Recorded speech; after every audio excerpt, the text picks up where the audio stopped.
Hello and welcome to Star Citizen! Fleet Week is in full swing now, but there is a little bit of drama brewing in the foreground, I would say background. There's a load of temporarily paywall items, these flight blades, weapon kits for ships, the massive Idris now being flyable, and pretty expensive weapon kits for that as well. And the reason that there's a bit of drama here is because a load of these new cool weapon items and like flight blades and stuff like that are what feels like unnecessarily monetized, a little bit money grabby. And we'll talk about this because I want to talk about what's available and what they actually do and why you might want them and the fact you don't need to buy them at all. You can get them in game later. So yeah, temporarily paywalled items. It's nothing new. CIG do this with newly flyable ships. Something is sold for real money on the RSI website. When it's made flyable, when it's actually usable by players in-game, they go, people that have bought them with real money, you typically get them for around 3 months exclusively before they are put in-game shops for other people to use. You might see NPCs use them before that.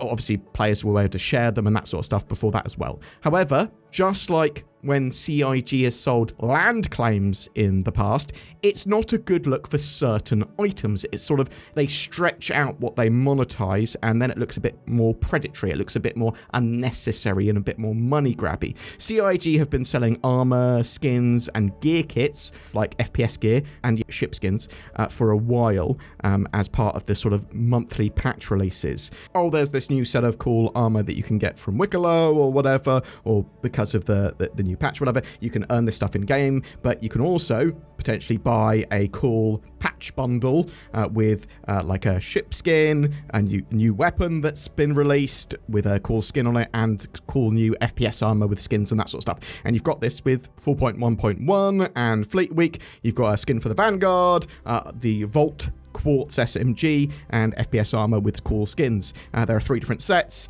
Now, if it was cheaper than $30, these kits are $30 each in this particular situation, then I'd probably buy the Tiger Printy New Dawn one. But $30, that's the same price as a game. That said, I'm pretty thrifty, and if I really wanted one of these, I 100% would buy one. I'm actually pro CIG being able to monetize for cool looking skins. Do that. They're pretty affixed to your account, especially with the item recovery system planned. You don't lose those things anymore. Not that you permanently lost them in the first place, but now you don't have to faff around to get them back. But coming back to my point, if I can earn something in game or there's no in-game advantage from having it, then I'm sort of okay with CIG selling it. But when it's a set of big new weapons or new components which have big or real tangible function and are effectively temporarily paywalled beyond sort of new ships and vehicles, I don't like it personally. Though I'm totally fine with CIG monetizing, I just wish that it'd have these items fully available in-game at the same time. But yeah, I'm very juxtaposed by the whole situation, and CIG's marketing are very much sort of pushing towards it. There's a whole sales section dedicated to this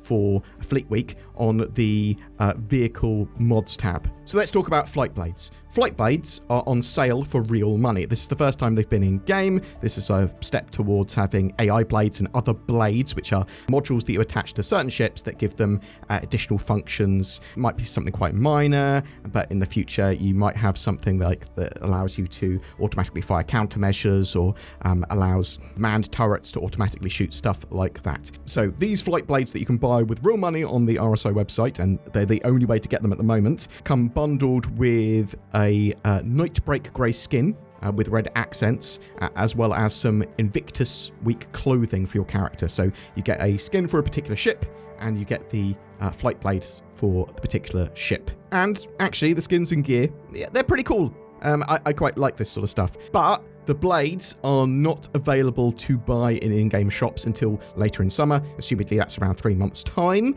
although that's not 100% confirmed. But if you buy them with real money, you get them now.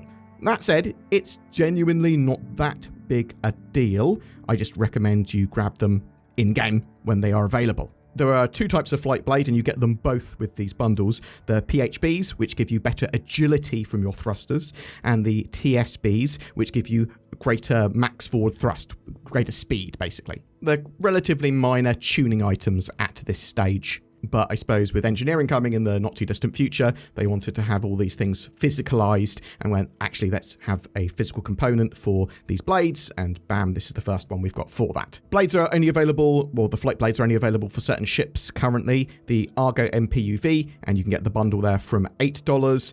The Pisces, again, from $8. The Arrow and Avenger from $12. The Gladius from $15. The Scorpius from $18. The Redeemer from $22. The Hammerhead from $30.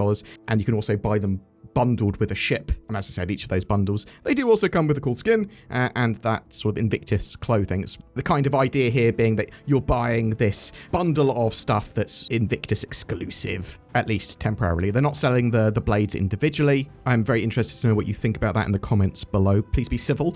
Weapon kits. So this is something I'm probably a little bit more annoyed about. Maybe not annoyed, but disappointed with. Weapon kits come with that skin and the Invictus clothing, as well as a weapon or weapons. That's a big loadout change for a ship or a vehicle. So at the moment, we've got the Tumbril Nova, which changes its main cannon for the NV-57 size 5 ballistic gatling. It's available from $15, and then you've got the Scorpius Lasath missile turret, and which replaces the turret on top with 16 size 2 missiles, and I believe that's still controlled by the co-pilot, well, turret gunner, and that's available from $25. Also, there are bomb racks. So I really like the fact they're adding these things to the game. I think they're cool. But bomb racks, basically, they're compatible with a range of ships, that being the Avenger, the Gladius, the Arrow, the Hornet Mark 1 and 2, the Defender, the Mercury Star Runner, the Buccaneer,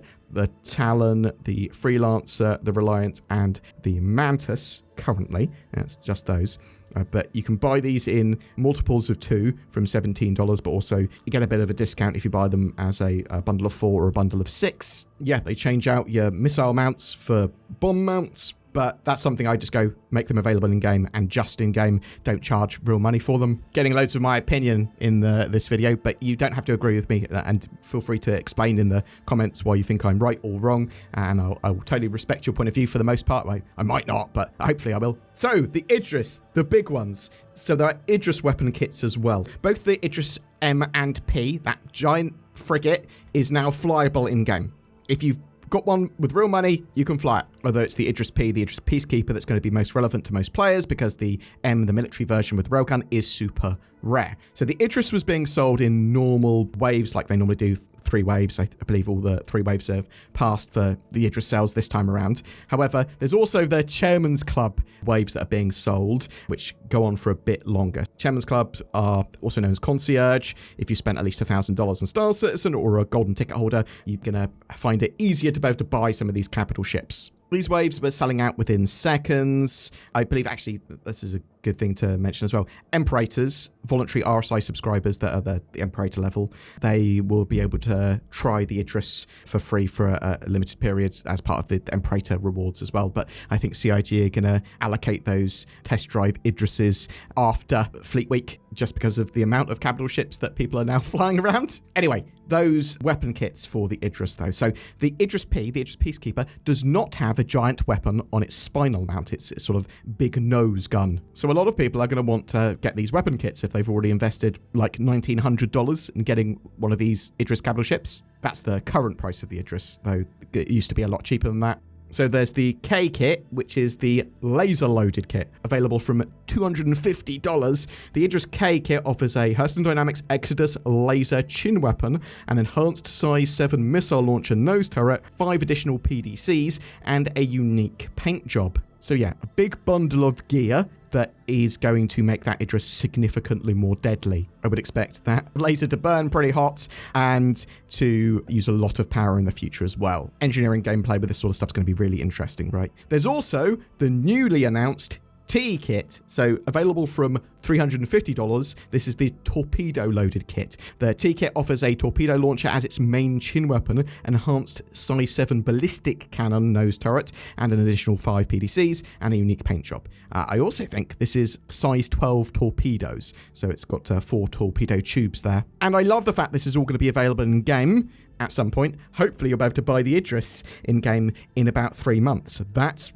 what we're expecting, and I hope CIG are doing that. It's going to be ridiculously expensive, though. As well, it should be as well. Like, I want capital ships to be a labor of love to get, or a group trying to get it together. It's worth mentioning there was a little bit of drama with some bugs here, meaning that players couldn't buy those weapon kits for the Idris. I think that's fixed now. And one of the Idris waves getting dropped early. A lot of people complaining that wanted to get an Idris, but they dropped it early, and a load of people obviously got it that were not expecting to get it at that time, but a lot of people missed out. So why are CIG monetizing all this? Well, there's a few reasons this might be happening. CIG need to make money. They are running a business. They are ramping up for a release for Squadron 42 in the next year and Star Citizen 1.0 at some point. We know they've had a huge amount of expenditure in the last couple of years with them buying the Turbulent studio, the new UK studio, as well as them expanding out massively. They spent a lot on getting their marketing up and sort of running, and they're going to be doing a big marketing campaign for Squadron most likely. And I think I'm okay with them selling all of this sort of stuff with real money.